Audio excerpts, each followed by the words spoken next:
इस्लामाबाद की मकामी अदालत में पीटीआई बानी ऐं संदसि घरवारी बुशरा बीबी जी इद्दत में निकाह केस में सज़ा ख़िलाफ़ अपीलुनि जी ॿुधणी खां पोइ पीटीआई बानी जे वकीलनि जो बुशरा बीबी जे अॻूणे मुड़िस ख़ावर मानिका ते अदालत ॿाहिरां हमलो। टमाटनि ऐं मुकुनि जो वसकारो हमले सबबि ख़ावर मानिका पुट ते किरी पियो। ख़ावर मानिका ते हमले सबबि अपीलुनि ते महफ़ूज़ कयल फ़ैसिलो न अची सघियो। जज शाहरुख अर्जमन फ़ैसिलो ॿुधाइण खां सवाइ पंहिंजो चैम्बर में वापसि हलियो वियो। दरख़्वास्त गुज़ार ख़ावर मानिका सेशन जज ते बेतमादी ज़ाहिर करे छॾी। केस जी ॿुधणी कंदड़ जज केस ॿी अदालत मुंतक़िली लाइ हाईकोर्ट जे रजिस्ट्रार खे ख़त लिखी छॾियो।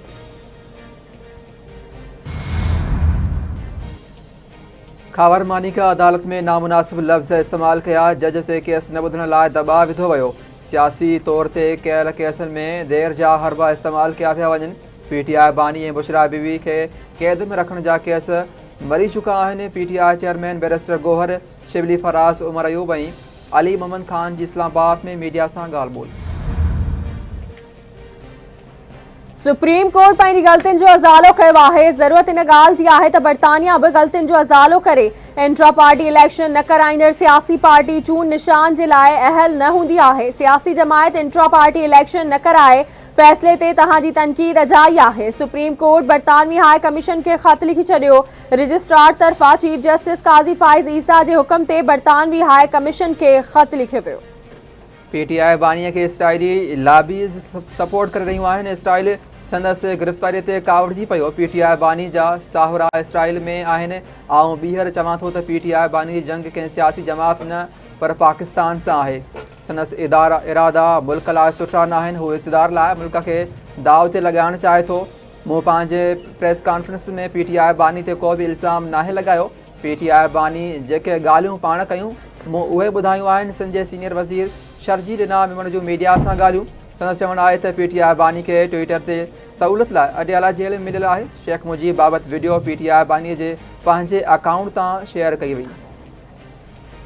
सिंध में कहर जी गर्मी जेकबाबाद ऐं दादू में पारो 51 सेंटीग्रेड ताईं पहुची वियो। सखर में गर्मीपद 50 सेंटीग्रेड रिकॉर्ड। हैदराबाद में 46 ऐं लाड़काणे में गर्मीपद 48 सेंटीग्रेड रहियो। सिंध जे गादी वारे शहर में बि अॼु सिज बाहि वसाईंदड़ रहियो। कराची में हलंदड़ साल सभ खां वधीक गर्मीपद 41 सेंटीग्रेड ताईं पहुची वियो। मौसमियात खाते कराची में सुभाणे खां 3 ॾींहनि ताईं हीट वेव जारी रहण जी अकथी करे छॾी। सनबे जो 2 मासूम ॿाहिरि गर्मी जी सट न सहंदे फौत थी विया। हैदराबाद में बि गर्मी बिघे वधीक हिकु पुलिस अहलकार हयाती विञाए वेठो।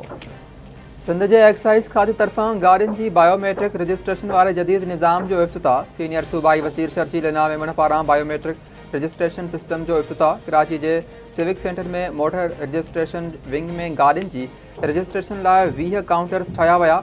गाॾी मालिक ऑनलाइन टोकन हासिल करे सघंदा। शर्जी लीना मेमण जो चवणु आहे त माण्हुनि खे सुठो माहौल फ़राहम करणु हुकूमत जो फ़र्ज़ु आहे। सॼी सहूलियत बायोमेट्रिक निज़ाम सां जोड़ी वई आहे त जीअं जालसाज़ी रोके सघिजे। मोटर रजिस्ट्रेशन लाइ ऑनलाइन अपॉइंटमेंट मिली सघंदी। होम सर्विस शुरू कई वेंदी जंहिंजी फीस अदा करणी पवंदी। हिकु ई नंबर गाॾी काफ़ी गाॾियुनि ते लॻाइणु वॾो गुनाह आहे। हुकूमत जी हिकु इदारे खे स्टे ऑर्डर सबबि स्टाफ जी खोट खे मुंहुं ॾियणो पइजी रहियो आहे। नॉन कस्टम पेड गाॾियुनि लाइ कस्टम जो खातो एक्शन वठंदो आहे। फैंसी नंबर प्लेट वारनि गाॾियुनि ख़िलाफ़ कमु शुरू कयो वियो आहे। को बि शख़्स हिकु नंबर प्लेट खे ॿिनि गाॾियुनि ते लॻाईंदो त उन ख़िलाफ़ कार्रवाई थींदी। अप्लाइड फॉर रजिस्ट्रेशन गाॾियुनि खे रोडनि ते अचण जी इजाज़त नाहे। सिंध हुकूमत जो जल्द हारी कार्ड शुरू करण जो फ़ैसिलो। वॾे वज़ीर सैयद मुराद अली शाह जी सदारत हेठि ज़राअत खाते जो इजलास। वॾे वज़ीर हारी कार्ड लाइ हारियुनि खे रजिस्टर करण जो अमल शुरू करण जी हिदायत करे छॾी। ज़राअत खाते खे तालके खां डिविज़नल सतह ते रजिस्ट्रेशन निगरानी ऐं कोऑर्डिनेशन कमेटी जोड़ण जी बि हिदायत। हारी कार्ड जी रजिस्ट्रेशन जो अमल 1 महीने अंदरि मुकमल कयो वञे।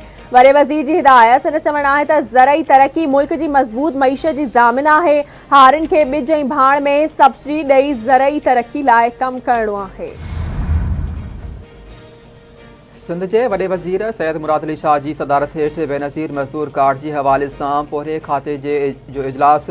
सिंध हुकूमत पारां 8,50,000 बेनज़ीर मज़दूर कार्ड नादरा खां जारी कया पिया वञनि जॾहिं त वॾे वज़ीर खे आगाही। वॾे वज़ीर जो चवणु आहे त अञा ताईं रुॻो 1,50,000 कार्ड जारी थिया आहिनि जेके तमामु घटि आहिनि। 2.5 लख बेनसीर मज़दूर कार्ड जून ताईं जारी थी वेंदा। कमिश्नर CCG वॾी वज़ीर खे ख़ातिरी। सैयद मुराद अली शाह हिदायत कई त नंढा कर्ज़ बेनसीर मज़दूर कार्ड ज़रिए ॾिना वञनि। वफाकी हुकूमत इस्लामाबाद हाई कोर्ट में शायर अहमद फरहाद की गिरफ्तारी ज़ाहिर करे छॾी। इस्लामाबाद हाई कोर्ट में गुम थी वियल शायर अहमद फरहाद की बाज़ियाबी बाबत केस की ॿुधणी अटॉर्नी जनरल मंसूर ओस्मान अदालत के आगाही ॾिनी त अहमद फरहाद गिरफ्तार ऐं कोर्ट आज़ाद कश्मीर पुलिस की हिरासत में आहे। महांगाई जी मारल आवाम लाइ ख़ुशख़बरी। आलमी मार्केट में तेल जूं क़ीमतूं घटिजण सबबि पाकिस्तान में भी पेट्रोलियम शयुनि जी अघनि में घटिताई जो इम्कान। पेट्रोल ऐं डीज़ल जी क़ीमत में फ़ी लीटर ₹6.50 खां ₹7.50 ताईं घटिताई जो इम्कान। PIA जे मुलाज़िमनि खे हाणे एहतिजाज करण जो हक़ बि न मिलंदो। ख़ानगाहनि वारी अमल ख़िलाफ़ मुलाज़िमनि जे एहतिजाज खे रोकण लाइ PIA में लाज़मी सर्विसिज़ एक्ट लागू। PIA इंतिज़ामिया पारां इदारे में 6 महीननि लाइ लाज़मी सर्विसिज़ एक्ट लागू कयो वियो। जारी कयल नोटिफिकेशन मूजिबि लाज़मी सर्विसिज़ एक्ट एयरलाइन ऑपरेशन जारी रखण लाइ लॻायो वियो आहे, जेको समूरनि मुलाज़िमनि ते लागू हूंदो। कानून तहत कंहिं बि मुलाज़िम पारां ड्यूटी खां इनकार ऐं गैर ज़रूरी मोकल ॾोह हूंदो। ॿियनि मुलाज़िमनि खे बि ड्यूटी करण खां रोकण बि ॾोह हूंदो। लाज़मी सर्विसिज़ एक्ट ख़िलाफ़ का बि सरगर्मी ॾोह हूंदो। सिंध जी समूरी यूनिवर्सिटीज़ जे वाइस चांसलर वज़ीर आज़म के ख़त लिखी छॾियो। वज़ीर आज़म के सूबे जी यूनिवर्सिटीज़ जा रोकियल फंड्स जारी करण जी अपील। ख़त में चयो वियो आहे त CCI फ़ैसिलो करे चुकी आहे त वफ़ाक़ी हुकूमत तरक़ियाती कमनि लाइ यूनिवर्सिटीज़ खे फंडिंग जारी कंदी, जंहिं ते अमल करायो वञे। सिंध जी यूनिवर्सिटीज़ जा 13 अरब रुपयनि जा फंड रोकण वारे फ़ैसिले ख़िलाफ़ समूरी यूनिवर्सिटीज़ जे वाइस चांसलर जो ऑनलाइन हंगामी इजलास, फंड बंदि करण ऐं ॿियनि मुख़्तलिफ़ मामलनि ते गौर वीचार। मीरपुर माथेर जे शहीद सहाफ़ी नसरुल्लाह गडानी जा कत्ल केस दाख़िल थियण बावजूदि 9 ॾींहं बि गिरफ़्तार न थी सघिया। केस मीरपुर माथेलो पुलिस खां दाद लगारी पुलिस हवाले कयो वियो। SHO दाद लगारी ज़ुल्फ़कार महर मीरपुर थाणे तां केस जो रिकॉर्ड हासिल करे पंहिंजे तहवील में वठी छॾियो। वारदात वारी जाइ जो बि दौरो SHO दाद लगारी रोज़ाने जी बुनियाद ते अॻभराई रिपोर्ट SSP खे ॾींदो। सिंध हाई कोर्ट बिजली जे बिलनि में म्यूनिसिपल टैक्स उगाड़ी केस जो फ़ैसिलो महफ़ूज़ करे वरितो। जस्टिस अलाउद्दीन पंवर जो चवणु आहे त उबूरी फ़ैसिलो अॼु जारी कयो वेंदो। कराची जे मेयर मुर्तज़ा वहाब चवे थो त उमीद आहे त अदालत जो फ़ैसिलो असांजे हक़ में ईंदो।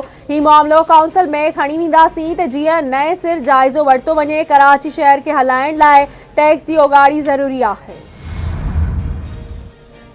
लाहौर हाई कोर्ट पेमरा तरफ़ां अदालती कार्रवाई जी रिपोर्टिंग ते पाबंदीअ ख़िलाफ़ दरख़्वास्तुनि ते पेमरा ऐं वफ़ाक़ी हुकूमत खे जवाब जमो कराइण लाइ मोहलत ॾेई छॾी।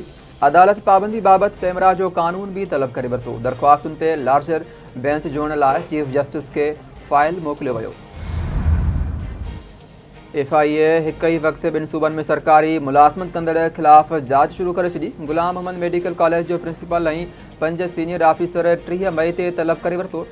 मोहम्मद वासिफ सलीम शहीद बेनसीर मेडिकल यूनिवर्सिटी में असिस्टेंट प्रोफेसर पैथोलॉजी तौर मुक़रर हो। अॻूणो assistant professor doctor Mohammad Wasif Saleem Sindh ऐं बलोचिस्तान में मुलाज़मत करे रहियो हो।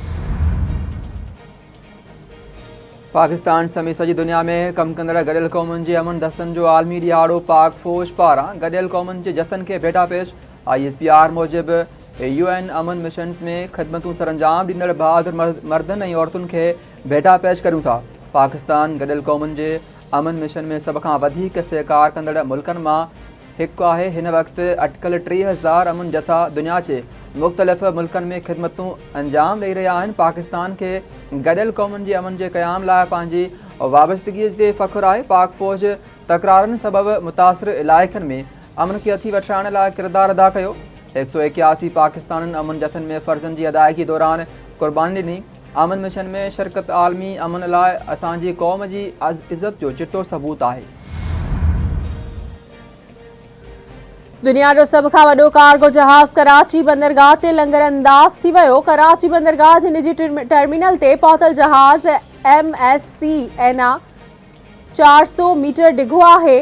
सामूंडी जहाज़ 19,638 कंटेनर खणी कराची बंदरगाह पहुतो आहे। सभ खां वॾी सामूंडी जहाज़ जी आमद ते ॾखण एशिया टर्मिनल ते तक़रीब थींदी।